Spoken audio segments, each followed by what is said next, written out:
அத்தியாயம் 74 உண்மை. நிலவன் தனது உடலில் இருந்து கருப்பு மற்றும் சிவப்பு நிற ஒளி வெளியேறியபோது பயமின்றி குழுவின் முன் நின்றார். தரையில் இருந்த புல் நடுங்கி அவனது மிகவும் அடர்த்தியான மற்றும் கனமான அழுத்தத்தால் நடுங்கத் தொடங்கியது. இது உங்க வேலையா? இந்த அரக்கர்களின் படை என்று நடுவில் இருந்தவர் கேட்டார். பையனச்சு அவருக்கு மாயத்தோற்றங்களைக் காட்டத் தொடங்கியதும் முற்றிலும் குழப்பமடைந்து நடுங்கினார். அதில் நூற்றுக்கணக்கான பயங்கரமான மற்றும் கொடிய பிரம்மாண்டமான அரக்கர்களின் படை இப்போது தங்கள் குழுவை வேட்டையாடுகிறது.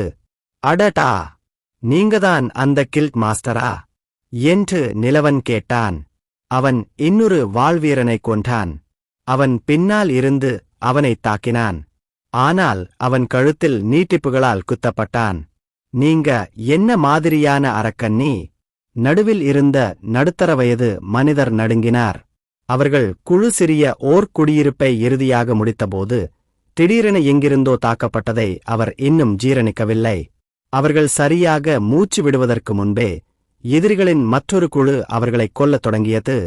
அவர்களுக்கு முன்னால் நின்ற மனிதன் திடீரென்று நடந்து பேசும் அரக்கனைப் போல உணர்ந்தான். நிலவனின் நீட்டிப்பு அவனை மனிதர்களின் வடிவத்தை எடுக்கத் தெரிந்த ஒரு ஆதிகால அசுரனைப் போல காட்டியது. மேலும் இந்த மாயத்தோற்ற நச்சு வாயுவின் கீழ் அவனது உருவம் 10 மீட்டர் உயரமாக தெரிந்தது. மேலும் நேரம் செல்லச் செல்ல அதிகரித்துக் கொண்டே இருந்தது. எனக்கு பதில் சொல்லு என்று நிலவன் கத்தினான்.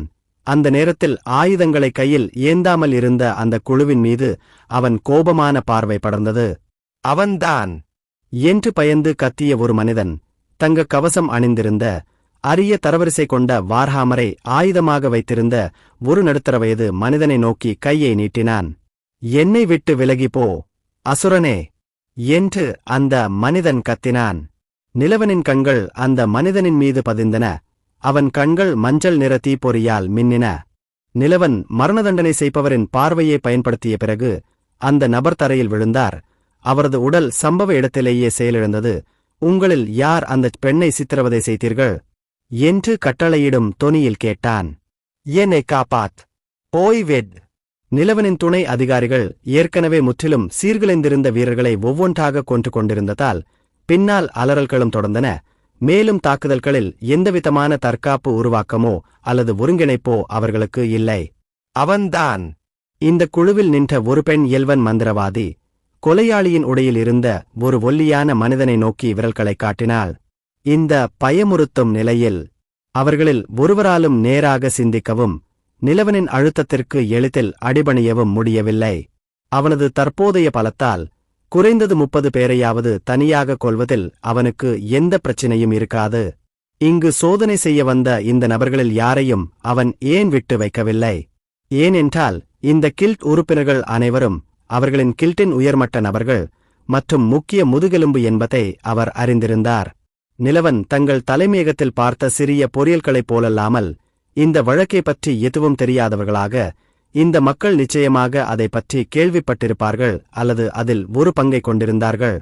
எனவே இந்த குழுவிற்கு எந்த கருணையும் காட்ட வேண்டிய அவசியமில்லை. மேலும் அவர்கள் அனைவரும் அவருடைய இராணுவத்தை பார்த்திருந்தார்கள். எனவே அவர்கள் அமைதியாக இருக்க வேண்டியிருந்தது. நிலவனின் நீட்டிப்புகள் ஒல்லியான அசாச்சினின் தொடைகளில் விரைவாகத் துளைத்தன. மற்றொன்று கில்ட்மாஸ்டரை தேர்ந்தெடுத்தது. அப்போது மீதமுள்ள மக்களின் பின்னால் ஒரு பெரிய லைக்கன் உருவம் வந்து கட்டளையிடப்பட்ட மக்களின் தலையில் அதன் கூர்மையான நகங்களைப் பற்றிக் கொண்டது. பின்னர் ஒமேகாவின் தாடை இந்த குழுவின் நடுவில் இருந்த ஒரு மனிதனின் தலையை பிளந்தது. அதே நேரத்தில் நிலவன் இரத்தக்களறி படுகொலையை புறக்கணித்தார்.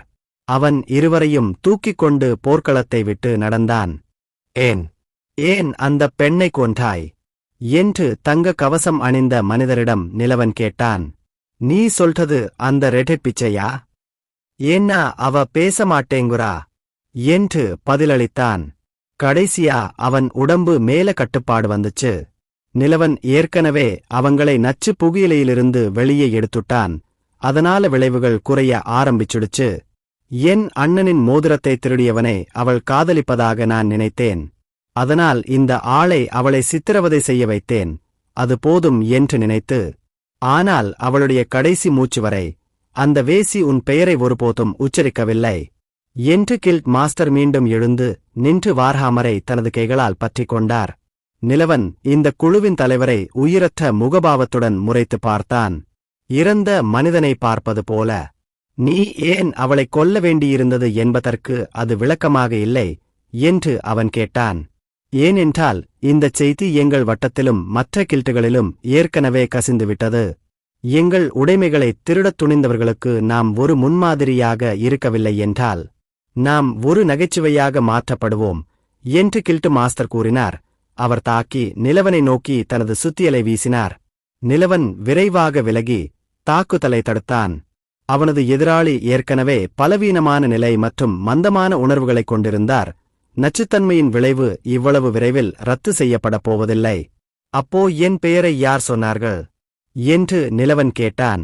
அந்த மனிதனின் தாக்குதல்களை தடுமாறாமல் தப்பித்துக் கொண்டே. அது பிளாக்கிரியின் வணிக நிறுவனத் தலைவர் அருள் கிரட்வர். எங்கள் ஆட்களில் சிலர் நாங்கள் முன்பு மீட்டெடுத்த பொருட்கள் மற்றும் ஆயுதங்கள் அவரது கடைகளில் விற்கப்படுவதைக் கண்டனர். நாங்கள் அவரைக் கொன்று அவரது கடைகளை எரிப்போம் என்று மிரட்டியபோது அவர் மகிழ்ச்சியுடன் உங்கள் பெயரைச் சொன்னார். எங்களுக்குச் சொந்தமான அனைத்தையும் கூட அவர் திருப்பித் தந்தார். அந்தப் பெண்ணை பொறுத்தவரை நாங்கள் அவளுடைய உடலை பயன்படுத்தி உங்களுக்கு ஒரு செய்தியை அனுப்ப விரும்பினோம் என்று கில்ட் மாஸ்டர் விளக்கினார். அவர் தனது கால்களை நிர்வகிக்க முடியாமல் தடுமாறி நடந்து சென்றார். எதிரிகள் மிகவும் ஒத்துழைப்புடன் இருப்பதையும் தயங்காமல் பதிலளித்ததையும் நிலவன் கவனித்தான்.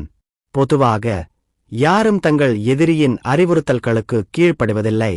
இது பைய நச்சுப்பொருளின் விளைவா என்று நிலவன் தனக்குள் கேட்டுக்கொண்டான்.